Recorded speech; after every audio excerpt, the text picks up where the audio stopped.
Ako sa aking pagkakasala at tinisin sa aking kasalanan. Kaawaan mo ako, O Diyos, ayon sa iyong kabutihan, ayon sa laki ng iyong haba, pawi ng aking kasamahan.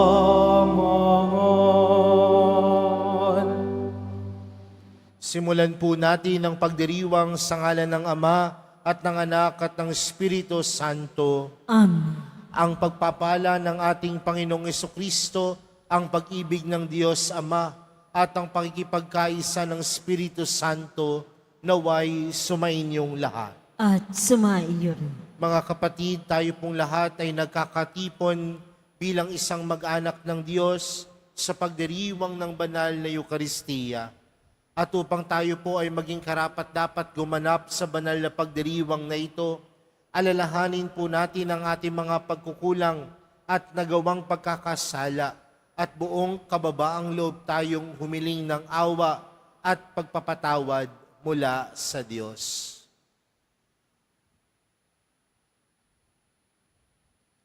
Sinugong tagapagpagaling sa mga nagsisisi, Panginoon, kaawaan mo kami. Panginoon, kaawaan mo kami. Dumating na tagapaganyayang mga makasalanan ay magsisi, Kristo, kaawaan mo kami. Kristo, kaawaan mo kami. Nakaluklok ka sa kanan ng Diyos Ama para ipamagitan kami. Panginoon, kaawaan mo kami. Panginoon, kaawaan mo kami. Kaawaan tayo ng makapangyarihang Diyos, patawarin tayo sa ating mga kasalanan at patnubayan tayo sa buhay na walang hanggan. Amen. Manalangin tayo. Ama naming makapangyarihan, kami dumudulog sa iyong dakilang pag-ibig. Ngayon, ang araw ng kaligtasan ay palapit ng palapit upang sa pagdiriwang ng pagkabuhay, kami lalong sumisigasig sa pamamagitan ni Jesucristo kasama ng Espiritu Santo magpa sa walang hanggan. Amen. Magsiupo muna ang lahat. Pagbasa mula sa aklat ni Propeta Jeremias. Sinasabi ng Panginoon, inutusan ko ang mga tao na sumunod sa akin upang sila'y maging aking bayan at ako naman ang Diyos nila. Sinabi kong mamuhay sila ayon sa ipinag-uutos ko at sila'y mapapanuto. Ngunit hindi sila tumalima. Ayaw nilang makinig sa akin. Sa halip, ginawa nila ang balang maibigan at lubusang nagpakasama. Sa halip na magpakabuti. Mula nang lumabas sa Ehipto ang inyong mga ninuno hanggang sa araw na ito, patuloy akong nagsugo ng aking mga alipin, ang mga propeta. Subalit hindi ninyo sila pinakinggan ni pinahalagahan. Nagmatigas kayo at masahol pa ang ginawa ninyo kaysa ginawa ng inyong mga ninuno. Jeremias, sasabihin mo ang lahat ng ito sa kanila, subalit hindi sila makikinig sa iyo. Tatawagin mo sila, ngunit hindi ka nila papansinin. Kaya ganito ang sabihin mo sa kanila, narito ang bansang ayaw makinig sa tinig ng Panginoon, kanilang Diyos, at ayaw ituwid ang kanilang landas. Naglaho na sa kanilang katotohanan at di man lamang nababanggit. Ang salita ng Diyos. Salamat sa Diyos. Panginooy inyong dinggin, huwag niyo siyang salungatin. Panginooy, iyong dinggin, huwag niyo siyang salungatin. Tayo ay lumapit sa ating Panginoon. siya ay awitan. Ating papurihan ang batong kublihan natit kalakasan. Tayo ay lumapit sa kanyang harapan na may pasalamat. Siya ay purihin ng mga awiting may tuwa at galak. Panginooy iyong dinggin, huwag niyo siyang salungatin. Tayo ay lumapit sa kanya'y sumamba at magbigay galang. Lumuhod sa harap nitong Panginoong sa ati lumalang. Siya ang ating Diyos, tayo ay kalinga niyang mga hirang, mga tupa tayong inaalagaan. Panginooy iyong dinggin, huwag niyo siyang salungatin. Ang kanyang salita ay ating pakinggan. Iyang inyong puso'y huwag patigasin, tulad ng ginawa ng inyong magulang nang nasa Meriba, sa ilang ng masa. Ako ay tinuksot doon ay sinubok ng inyong magulang. Bagamat nakita ang aking ginawang silang nakinabang. Panginooy iyong dinggin, huwag niyo siyang salungatin. Magsitayo na po ang lahat.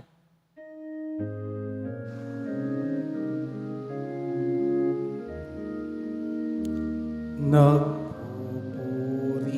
kami sa'yo, Panginoong Jesucristo. Nagpupuri kami sa'yo, Panginoong Jesucristo.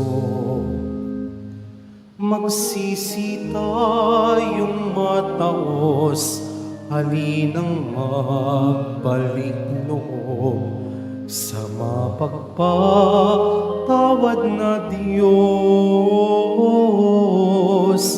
Sa Kanya tayo'y dumulog at manumbalik na lubos. Nagpupuri kami sa'yo, Panginoong Jesucristo. Sumainyo ang Panginoon. At sumaiyo rin. Ang mabuting balita ng Panginoon ayon kay San Lucas. Papuri sa iyo, Panginoon. Noong panahong iyon, pinalayas ni Jesus ang isang demonyong sanhi ng pagkapipi ng isang lalaki. At ito'y nakapagsalita na mula noon. Nang gilalas ang mga tao, ngunit may ilan sa kanila ang nagsabi, si Beelzebul na prinsipe ng mga demonyo ang nagbigay sa kanya ng kapangyarihang magpalayas ng mga demonyo. May iba namang nais siyang subukin, kaya't nagsabi, magpakita ka ng kababalaghang magpapakilala na ang Diyos ang sumasa iyo. Ngunit batid ni Jesus ang kanilang iniisip, kaya't sinabi sa kanila, babagsak ang bawat kahariang nahati sa magkakalabang pangkat at mawawasak ang mga bahay roon. Kung maghimagsik si Satanas laban sa kanyang sarili, paano mananatili ang kanyang kaharian?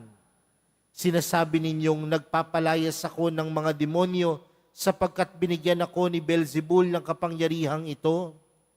Kung ako'y nagpapalayas ng mga demonyo sa pamamagitan ni Beelzebul, sino naman ang nagbigay ng kapangyarihan sa inyong mga tagasunod na makagawa ng gayon?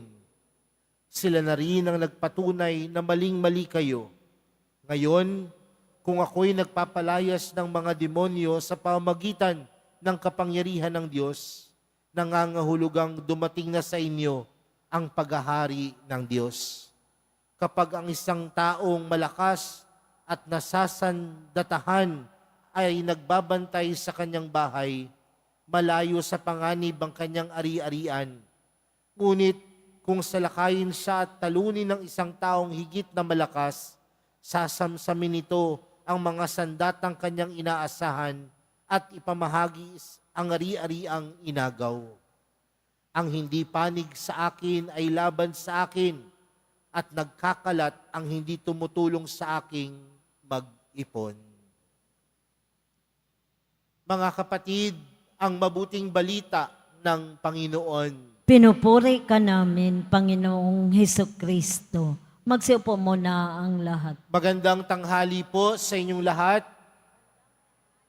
Pwede bang batiin ng katabi ng magandang tanghali?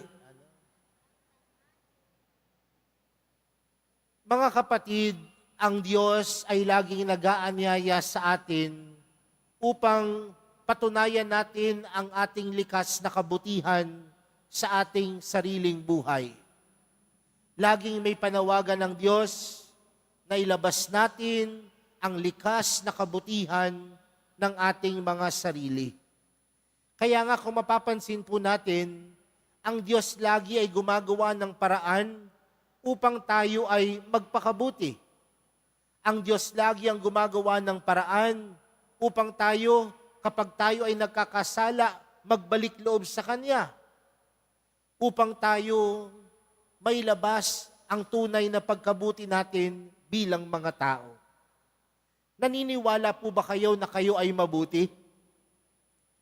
Kahit maraming beses na kayong nagkasala, naniniwala po ba kayo ay mabuti?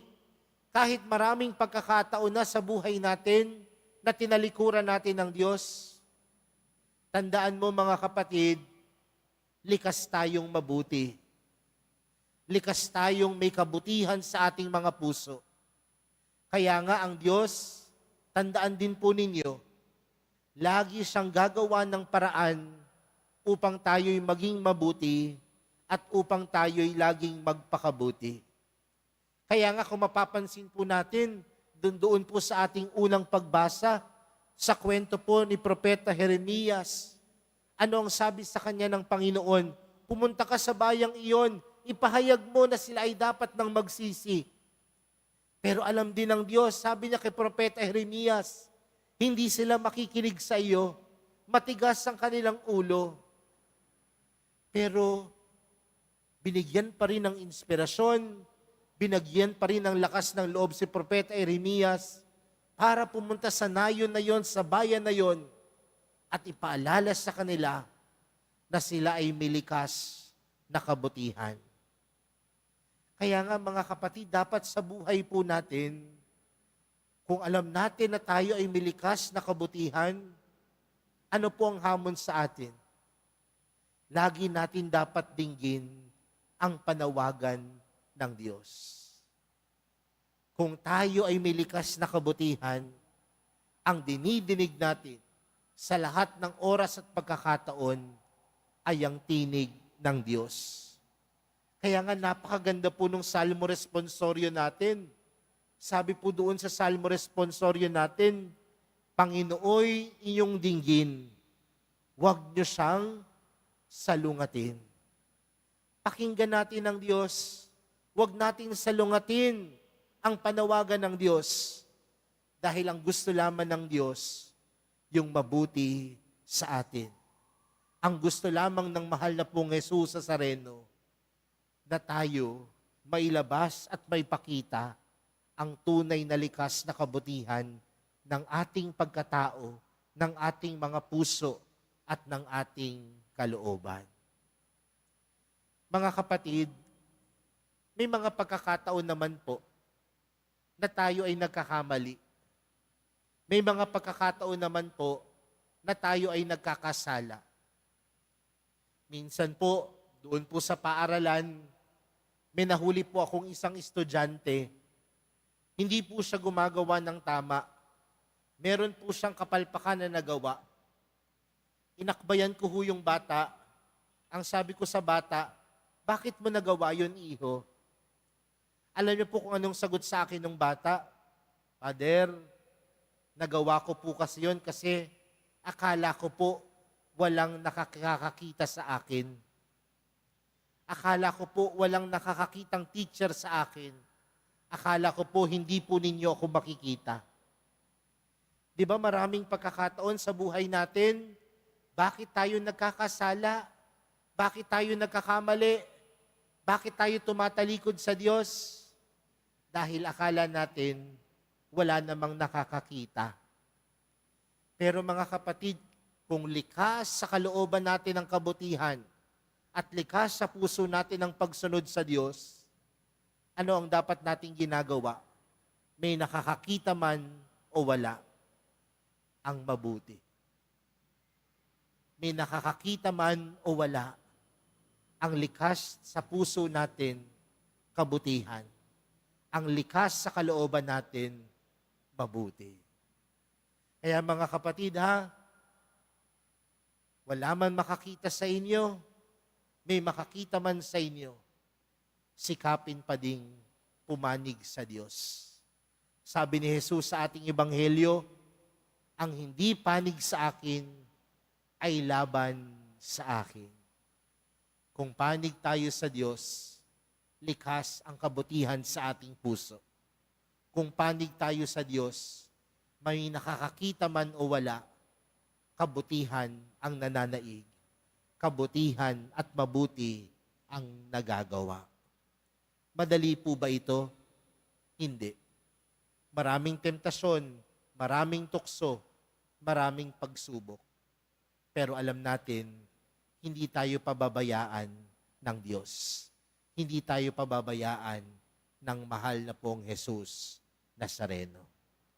Mga kapatid, kung panig tayo sa Diyos, dapat ang buhay natin likas na mabuti, likas na maganda, at likas na naayon sa kagustuhan ng mahal na pong Jesus Nazareno. Amen. Magsitayo na po ang lahat. Minamahal kong mga kapatid, habang tayo ay natitipon kay Kristo na nangingibabaw sa lahat ng kasamaan, buong pagtitiwala tayong lumapit sa Ama, taglay ang ating mga kahilingan. Ang ating panalangin, Ama, gawin mo kaming kaisa ng iyong anak. Ama, gawin mo kaming kaisa ng iyong anak. Ang simbahan naway magpanibago at magpatotoo ng tapat sa mga dapat pahalagahan sa buhay at tumulong sa muling pagbuo ng isang wasak na mundo. Manalangin tayo. Ama, gawin mo kaming kaisa ng iyong anak. Ang mga Kristiyanong mananampalataya naway magkaroon ng tapang na mangaral sa ngalan ni Kristo. Manalangin tayo. Ama, gawin mo kaming kaisa ng iyong anak. Atin nawang buong pusong itaguyod ang pagtatanggol sa katotohanan at salungatin ang malikhaing pang-aakit ng kasamaan. Manalangin tayo. Ama, gawin mo kaming kaisa ng iyong anak.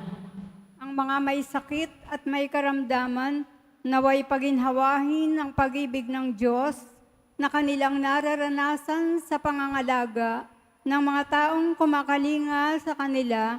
Manalangin tayo. Ama, gawin mo kaming kaisa ng iyong anak. Ang mga namayapa naway tanggapin sa kaganapan ng kaharian ng Diyos. Manalangin tayo. Ama, gawin mo kaming kaisa ng iyong anak.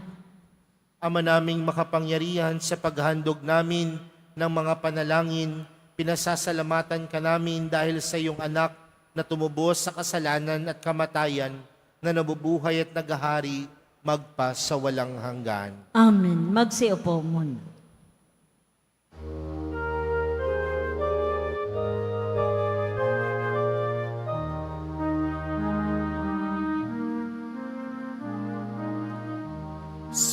Sumasamo kami sa'yo, marapating yaring alay. Panginoon, tanggapin mo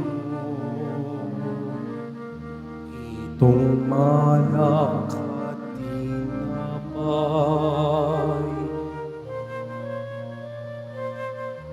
Sa'yo po namin handog buong puso't pag-iisip, ilayo mo sa panganib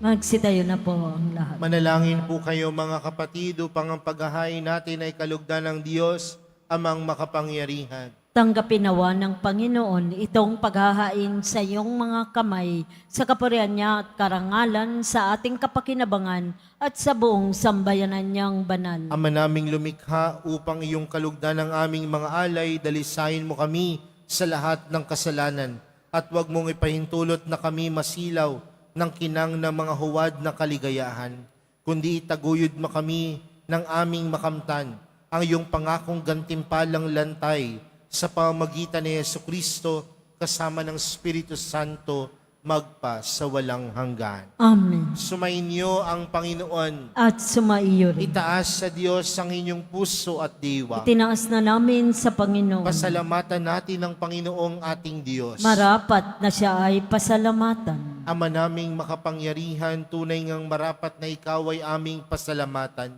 sa pamamagitan ni Jesucristo na aming Panginoon. Minarapat mong ang pagtitiis para sa naghihirap ay maging tagapagpahiwatig ng pasasalamat na aming inihain ngayon sa iyong hapag.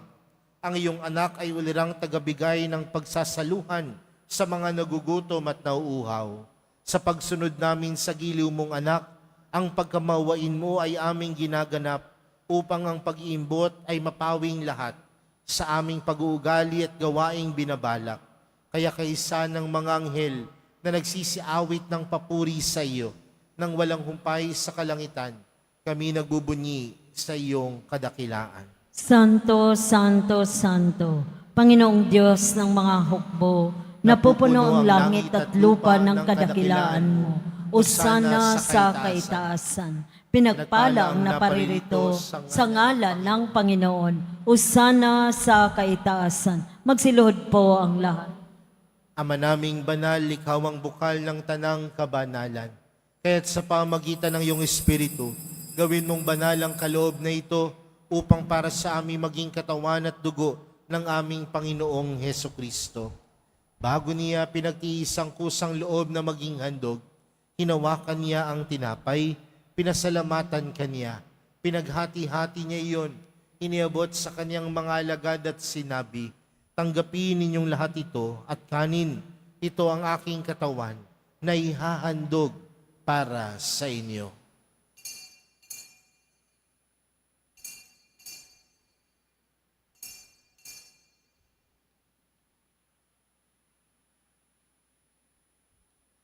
Gayon din naman noong matapos ang hapunan, hinawakan niya ang kalis. Muli kanyang pinasalamatan. Iniabot niya ang kalis sa kanyang mga alagad at sinabi, tanggapin ninyong lahat ito at inumin. Ito ang kalis ng aking dugo, ng bago at walang hanggang tipan. Ang aking dugo na ibubuhos para sa inyo at para sa lahat sa ikapagpapatawad ng mga kasalanan. Gawin niyo ito sa pag-alala sa akin.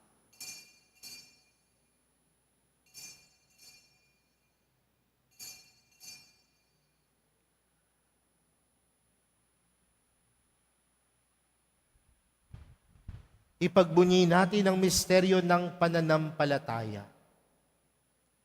Si Kristo'y nabuhay, si Kristo'y babalik sa wakas ng panahon. Ama, ginagawa namin ngayon ang pag-alala sa pagkamatay at muling pagkabuhay ng iyong anak. Kaya't inaalay namin sa iyong tinapay na nagbibigay buhay at ang kalis na nagkakaloob ng kaligtasan. Kami nagpapasalamat dahil kami yung minarapat na tumayo sa harap mo para maglingkod sa iyo. Isinasamo namin kaming magsasalo-salo sa katawan at dugo ni Kristo ay mabuklod sa pagkakaisa sa pamamagitan ng Espiritu Santo. Ama, lingapin mo ang iyong simbahang laganap sa buong daigdig. Puspusin mo kami sa pag-ibig. Kay San Francisco na aming Papa at ni Jose na aming Obispo at ng Tanang Kaparian. Alalahanin mo rin ang mga kapatid naming nahimlay nang may pag-asang sila'y muling mabubuhay. Gayon din ang lahat ng mga pumanaw. Kaawaan mo sila at patuloyin sa iyong kaliwanagan. Kaawaan mo at pagindapatin kaming lahat na makasalo sa iyong buhay na walang wakas. Kaysa ng mahal na Birheng Maria na ina ng Diyos, ng kabiyak ng puso niyang si San Jose, kaysa ng mga apostol at ng lahat ng mga banal, na namuhay dito sa daigdig ng kalugod-lugod sa iyo. May pagdiwang nawa namin ng pagpupuri sa ikararangal mo sa pamagitan ng iyong anak na aming Panginoong Hesukristo. Sa pamagitan ni Kristo, kasama niya at sa Kanya, ang lahat ng parangal at papuri ay sa iyo, Diyos amang makapangyarihan, kasama ng Espiritu Santo, magpa sa walang hanggan. Amen. Lumapit po tayo sa Ama natin sa langit sa panalangin itinuro sa atin ni Jesus. Ama namin, sumasalangit ka, sambahin ang ngalan mo, mapasa amin ang kaharian mo, sundin ang loob mo, dito sa lupa para nang sa langit. Bigyan mo kami ngayon ng aming kakanin sa araw-araw, at patawarin mo kami sa aming mga sala, para ng pagkapatawad namin sa nagkakasala sa amin. At huwag mo kami pahintulot sa tukso, at iadya mo kami sa lahat ng masama. Hinihiling po namin kami adya sa lahat ng masama, pagkalooban ng kapayapaan araw-araw, iligtas sa kasalanan at ilayo sa lahat ng kapahamakan, samantalang aming pinananabikan ang dakilang araw ng pagkapahayag ng tagapagligtas naming si Jesucristo. Sapagkat iyo ang kaharian at ang kapangyarihan at ang kapurihan magpakailanman. Amen. Panginoong Jesucristo, sinabi mo sa iyong mga apostol, kapayapaan ang iniwan ko sa inyo. Ang aking kapayapaan ang ibinibigay ko sa inyo. Tunghayan mo ang aming pananampalataya at huwag ang aming pagkakasala. Pagkalooban mo kami ng kapayapaan at pagkakaisa ayon sa iyong kalooban, kasama ng Espiritu Santo, magpa sa walang hanggan. Amen. Ang kapayapaan ng Panginoon ay laging sumainyo. At sumaiyo rin. Magbigayan po kayo ng kapayapaan sa isa't isa. Kordero ng Diyos na nag-aalis ng mga kasalanan ng sanlibutan, maawa ka sa amin. Kordero ng Diyos na nag-aalis ng mga kasalanan ng sanlibutan, maawa ka sa amin. Kordero ng Diyos na nag-aalis ng mga kasalanan ng sanlibutan, pagkaloob mo sa amin ang kapayapaan. Magsilod po ang lahat.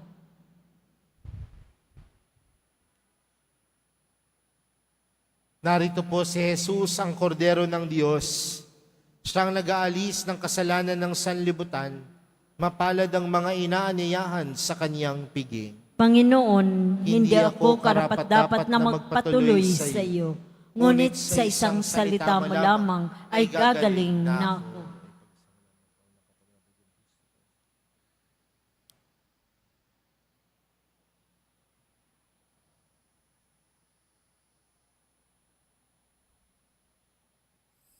Para sa lahat ng tatanggap ng banal na komunyon, sasagot po tayo ng amin pagkasabi ng pari o lay minister ng katawan ni Kristo at isubo agad sa bibig bago umalis sa harapan ng pari o lay minister. Sumunod po tayo.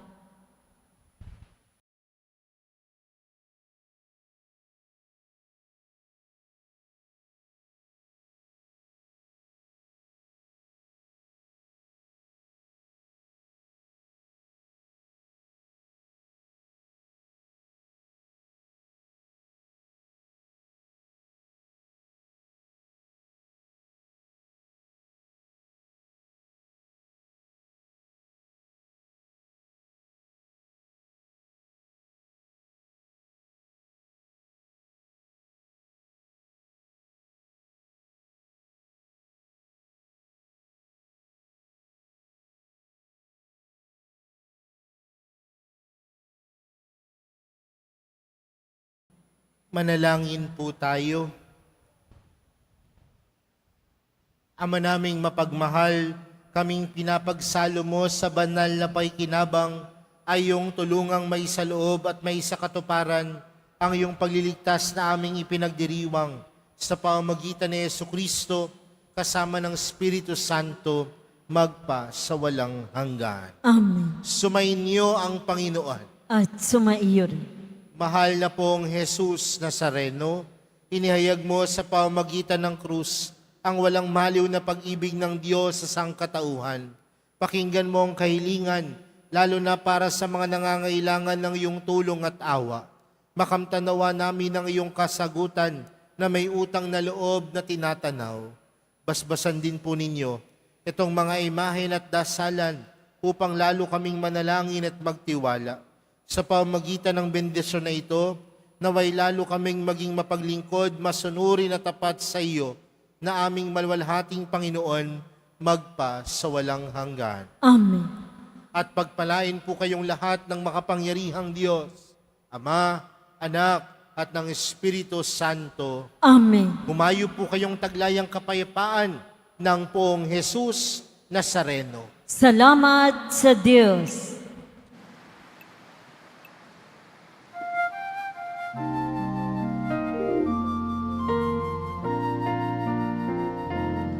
Nuestro Padre Jesus Nazareno, sinasamba ka namin, pinipinto ka namin, aral mo ang aming buhay at kaligtasan. Nuestro Padre Jesus Nazareno, iligtas mo kami sa kasalanan. Ang krus mong kinamatayan ay sagisag ng aming kaligtasan. Nuestro Padre Jesus Nazareno, dinarangal ka namin. Nuestro Padre Jesus Nazareno, luwalhati ka namin.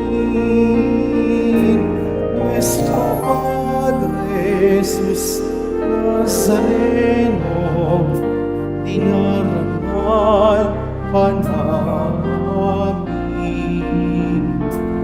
Nuestro Padre Jesus Nazareno, minumati